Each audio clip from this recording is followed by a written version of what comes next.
Hello everyone. Today we are going to start the essay Westminster Abbey. Meditations in Westminster Abbey. Next paragraph.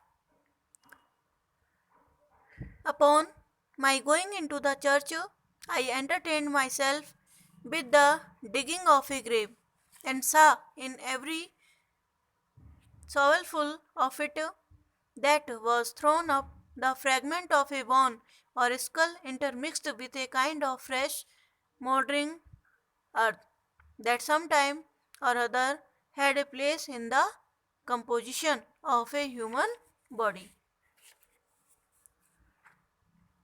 Upon my going into the church,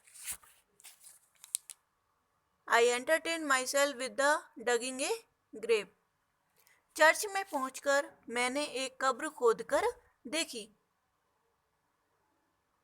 तथा saw in every soulful of it that was thrown up और प्रत्येक फावड़ा भर मात्रा में मैंने the fragment of a bone or skull intermixed with a kind of fresh mouldering earth.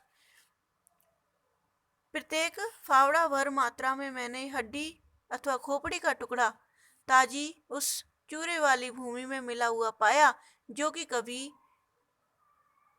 that sometime or other had a place in the composition of a human body, जो कि कभी एक मानव शरीर की संरचना में सम्मिलित रहा था।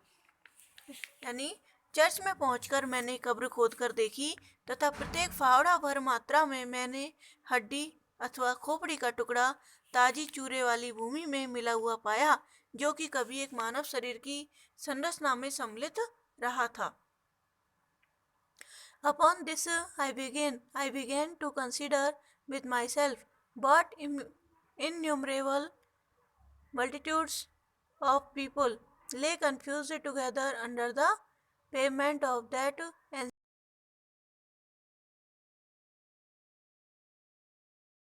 एंशिएंट गिनत व्यक्तियों की भीड़ उस पुराने चर्च में मिली हुई पड़ी है। How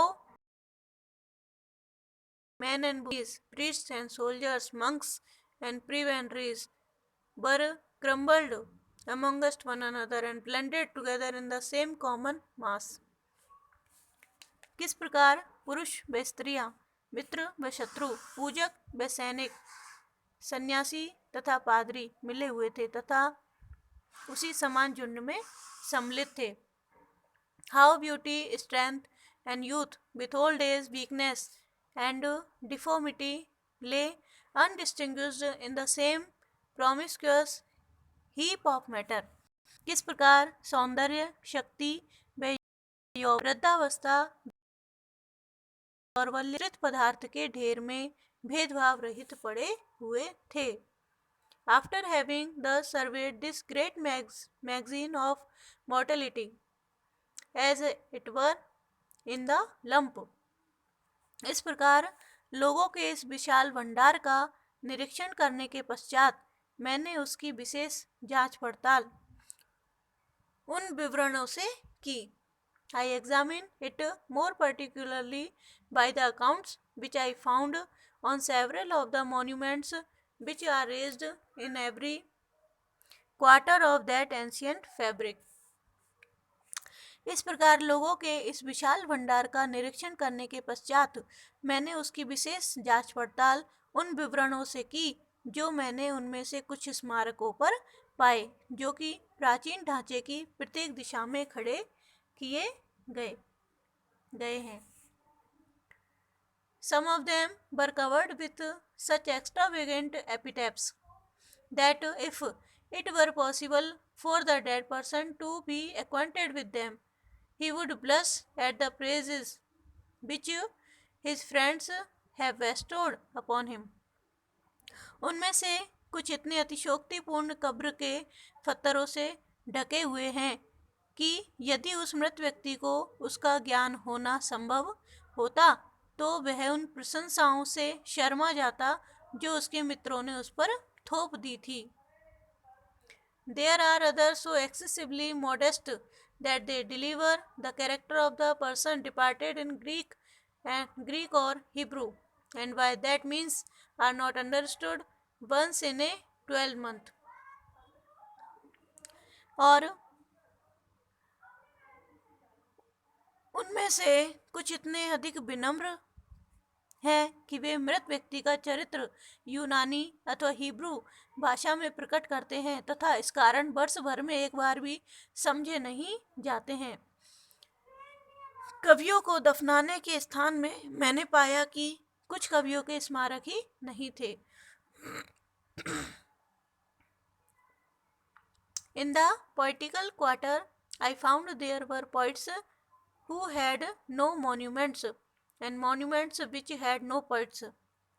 कवियों को दफनाने के स्थान में मैंने पाया कि कुछ कवियों के स्मारक ही नहीं थे तथा कुछ स्मारक थे जिनके कोई कवि नहीं थे। I observed indeed that the present war had filled the church with many of these uninhabited monuments. मैंने देखा कि आधुनिक युद्ध ने चर्च को ऐसे अनेक रिक्त स्मारकों से भर डाला है जो कि उन व्यक्तियों की स्मृति में बनाए गए हैं which had been erected to the memory of persons whose bodies were perhaps buried in the plains of Bethlehem or in the bosom of the ocean. मैंने देखा कि आधुनिक युद्ध ने चर्च को ऐसे अनेक रिक्त स्मारकों से भर डाला है जो कि उन व्यक्तियों की स्मृति में बनाए गए हैं जिनके शरीर संभवतः ब्लेनहिम के मैदानों अथवा महासागर के तले में दफन हो गए थे। Okay, thank you.